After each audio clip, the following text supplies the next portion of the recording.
Hey guys, welcome to learn with एनआईटीएम्स।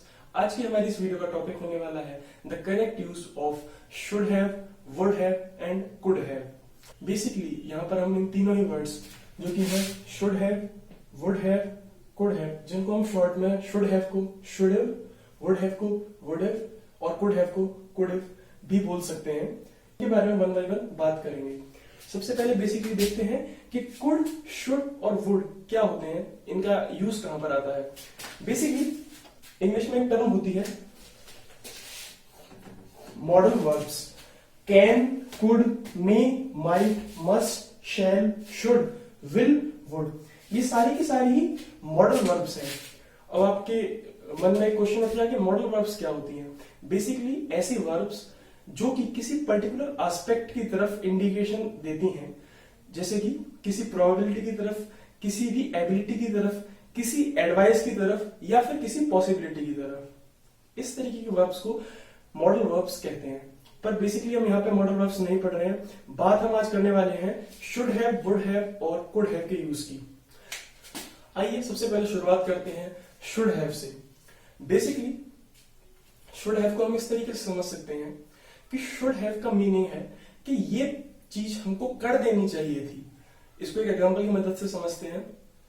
एक person Ram है जिसकी लेट नाइट तबीयत थोड़ी खराब हो गई और उस समय उसने प्रॉपर मेडिकेशन नहीं ली और उसी हालत में वो जैसे कि सो गया। अगले दिन उठकर उसने पाया कि उसकी तबीयत और ज्यादा बिगड़ चुकी है और उसको अल्टीमेटली हॉस्पिटलाइज होना पड़ा। तो जब राम अपने आप से बातचीत कर रहा होगा तो वो सोचेगा कि मुझे रात को प्रॉपर मेडिकेशन ले लेनी चाहिए थी, यानी कि वो अपने आप से ही बोल रहा होगा कि I should have taken the proper medication. तो ऐसा इवेंट जो कि पास्ट में हो चुका है और प्रेजेंट में बैठे आप सोच रहे हैं कि ये पर्टिकुलर चीज आपको कर देनी चाहिए थी, या फिर उस समय प्रेजेंट में आपको लग रहा है कि ये पर्टिकुलर डिसीजन राइट था। जैसा कि मैंने यहाँ पे लिख भी रखा है, that was the right thing to do और the right decision to take. देख लेते हैं यहाँ पर एक एग्जांपल की मदद से और समझते हैं बेटर अंडरस्टैंडिंग के लिए। यहाँ पर मैंने लिखा हुआ है I should have told him the truth. कई बार ऐसा होता है हमारी जिंदगी में कि हम किसी बंदे से कोई बात जाने अनजाने में झूठ बोल देते हैं और फिर बाद में हमें लगता है कि नहीं, हमें ये बात सच उसको बता देनी चाहिए थी, तो पर्टिकुलर कॉन्सिक्वेंसेस का हमारे को सामना नहीं करना पड़ता। तो ये बंदा अपने आप से क्या बोल रहा है, I should have told him the truth, मुझे उसे सच या सत्य बता देना चाहिए था। यहाँ पर शुड हैव का मतलब है कि ये राइट डिसीजन होता अगर मैं ले लेता तो पास्ट में। इसी तरीके से अगले सेंटेंस की तरफ बढ़ते हैं। He should have studied for the exam. कोई बंदा एग्जाम में पास नहीं हो पाया और फिर बाद में सोच रहा है कि यार मुझे उस समय पर्टिकुलर टाइम पे जब मेरे पास टाइम था तो मुझे पढ़ाई कर लेनी चाहिए थी। तो वो कह रहा है he should have studied for the exam. यहां पर स्टडी करना उस समय राइट डिसीजन होता और शायद इस वजह से वो एग्जाम क्लियर भी कर लेता। इसी तरीके से एक एग्जांपल और देखते हैं। You should have visited the doctor. जैसा कि मैंने आपको पहले एग्जांपल में बताया था कि कोई बंदा किसी से कह रहा है कि तुम्हें डॉक्टर को विजिट कर लेना चाहिए था या फिर तुम्हें डॉक्टर के पास चले जाना चाहिए था। तो यहाँ पर शुड हैव का मतलब यही निकल कर आता है कि शुड हैव को हम जब यूज करते हैं प्रेजेंट में, जब हमारा कोई पास्ट का डिसीजन हमारे को रिग्रेट दे रहा हो या फिर हमें ऐसा लग रहा हो कि अगर हम उस समय ये काम कर लेते तो सही होता। यहाँ शुड हैव का मतलब है कि ऐसा होना चाहिए था। तो अब तक हम ये समझ चुके हैं कि शुड हैव का मतलब था कि हमें ऐसा करना चाहिए था।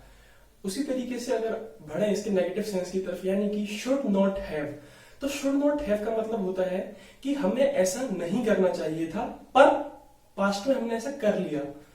इसको एक एग्जांपल की मदद से समझते हैं। देखिए यहां पर लिखा है आई should not have misused my power. मुझे मेरी पावर्स का गलत यूज नहीं करना चाहिए था। तो यहां पर शुड नॉट हैव इंडिकेट करता है ऐसे डिसीजन की तरफ जो कि हमें नहीं लेना चाहिए था या फिर वो लेना सही नहीं था।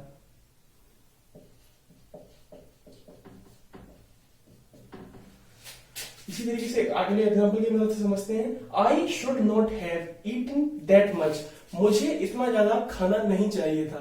तो शुड नॉट हैव सिमिलरली जैसे शुड हैव का मतलब था कि मुझे ऐसा करना चाहिए था, इस तरीके से शुड नॉट हैव का मतलब है कि मुझे ऐसा नहीं करना चाहिए था। पर इन सेंटेंस को पढ़ के आपको सीधा सीधा पता चल रहा होगा कि इस इंसान ने जो कि ये बात बोल रहा है वो ऐसा कर चुका है, बट वो अपनी मिस्टेक्स को सोचते हुए प्रेजेंट में ये बोल रहा है कि मुझे ऐसा नहीं करना चाहिए था, ये जो डिसीजन मैंने लिया ये अब मुझे ऐसा लग रहा है कि मैंने गलत लिया था, तो I should not have eaten that much, तो ये उसका रॉन्ग डिसीजन था अकॉर्डिंग टू हिम। इस तरीके से मुझे लगता है कि आपको शुड हैव और शुड नॉट हैव का मतलब समझ में आ चुका होगा। आगे बढ़ते हैं वुड हैव की तरफ। आइए बात करते हैं वुड हैव की। बेसिकली वुड हैव का भी यूज हम किसी पास्ट के इंसिडेंट्स को याद करते हुए करते हैं। For example, if my friend had come by 5 o'clock, I would have gone with him. अगर मेरा दोस्त 5 बजे तक आ जाता तो मैं उसके साथ चला जाता। यहां पर हो सकता है अगर उसका दोस्त 5 बजे तक आ चुका होता तो उसके साथ जा चुका होता, फॉर एग्जाम्पल किसी भी क्लास के लिए या फिर कहीं खेलने के लिए। तो यहां पर वुड हैव में उसने अपनी विलिंगनेस या फिर इच्छा बताई है कि अगर ऐसा इंसिडेंस होता, उसका अगर दोस्त टाइम पर आ जाता, 5 बजे तक आ जाता, तो वो उसके साथ में चला जाता। तो यानी कि जो भी इंसिडेंस के बारे में हम बात कर रहे हैं वो किसी दूसरी इंसिडेंस पर बेस्ड है। अगर उसका दोस्त 5 बजे तक आ चुका होता तब वो उसके साथ में खेलने चला जाता। इसी के लिए यहां पे मैंने लिखा भी है विल हैव का हम यूज कब करेंगे, जब किसी चीज की पॉसिबिलिटी या फिर विलिंगनेस को बताया गया हो। इसी के साथ हम अगले एग्जांपल की तरफ भी देखते हैं। If the train arrive on time, अगर ट्रेन समय से आ जाती तो I would have definitely come, तो मैं जरूर आता। यहां पर भी एक तरीके की पॉसिबिलिटी बताई गई है कि अगर ट्रेन टाइम से आ जाती तो मैं जरूर आता। I would have definitely. यहां पर वुड हैव का मतलब है कि ऐसा हो जाता। अब इसी का हम नेगेटिव देखते हैं जो कि होगा वुड नॉट हैव। आइए बात करते हैं वुड नॉट हैव की।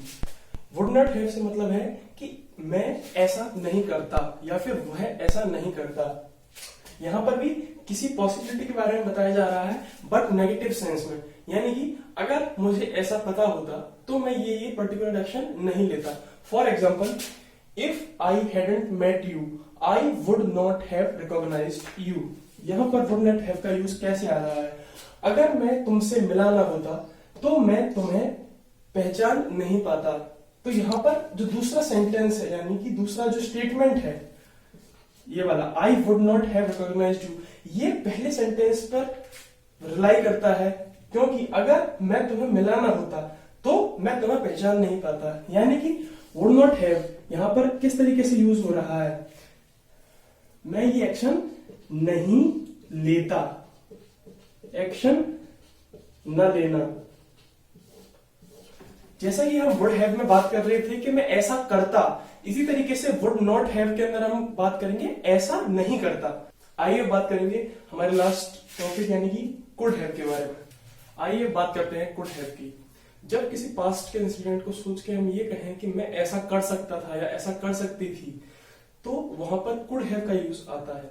Basically when you have to choose between two situations, when you have the opportunity to choose between two situations, जब आपके पास मौका हो किन्हीं दो या मल्टीपल सिचुएशंस के बीच में चूज, कुड का यूज तब होगा जब पास्ट में आपके पास चॉइस थी और आप ऐसा कर सकते थे। बेसिकली कुछ एग्जांपल से समझते हैं। You could have avoided the injury by taking precautions, कि तुम अपनी इंजरी को रोक सकते थे अगर तुम एहतियात बरतते तो। यहां पर कुड हैव का यूज आया है कि आपके पास चॉइस थी बट आपने ऐसा नहीं किया। अब आपको रिग्रेट हो रहा है कि काश मैं ऐसा कर लेता या काश मैं ऐसा कर लेता या फिर अगर मैंने ऐसा कर लिया होता तो मेरे को इंजरी ना झेलनी पड़ती। एक और एग्जांपल देखते हैं। If I had to waste my time, I could have rather slept. अगर मुझे अपना समय बर्बाद करना होता तो मैं सो ही लेता। तो यहाँ पर वो बंदा कह रहा है कि अगर मुझे अपना समय वेस्ट ही करना था तो इससे अच्छा तो मैं सो जाता, मतलब कम से कम मेरा वो टाइम वेस्ट तो ना होता, मैं उसको यूटिलाइज कर लेता किसी ना किसी तरीके से। तो यहाँ पर कुड हैव का यूज जब आता है तब बीते हुए मौके पर हम ये सोचते हैं कि हम ऐसा कर सकते थे पर कर नहीं पाए। पर कर नहीं पाई। इस बात को आप ध्यान रखें।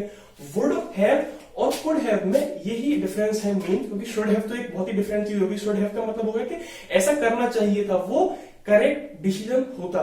बट कुड हैव और वुड हैव के बीच में यही माइन्यूट सा डिफरेंस है कि कुड का यूज आप जब करेंगे तब आपके पास पास्ट में चॉइस थी और आप ऐसा कर सकते थे, और वुड हैव का यूज आप जब करेंगे तब आपके पास चॉइस नहीं थी पर आप चाहते थे कि ऐसा हो जाता।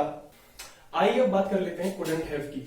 कुडंट हैव का यूज तब किया जाता है जब कोई पास्ट का इंसिडेंस किसी भी हालत में यानी किसी भी सूरत में कंप्लीट नहीं किया जा सकता था या फिर अचीव नहीं किया जा सकता था। यानी कि कोई भी काम किसी भी हालत में जब नहीं किया जा सकता था तो हम कहते हैं कुड नॉट हैव। आइए कुछ एग्जांपल की मदद से इसे भी समझते हैं।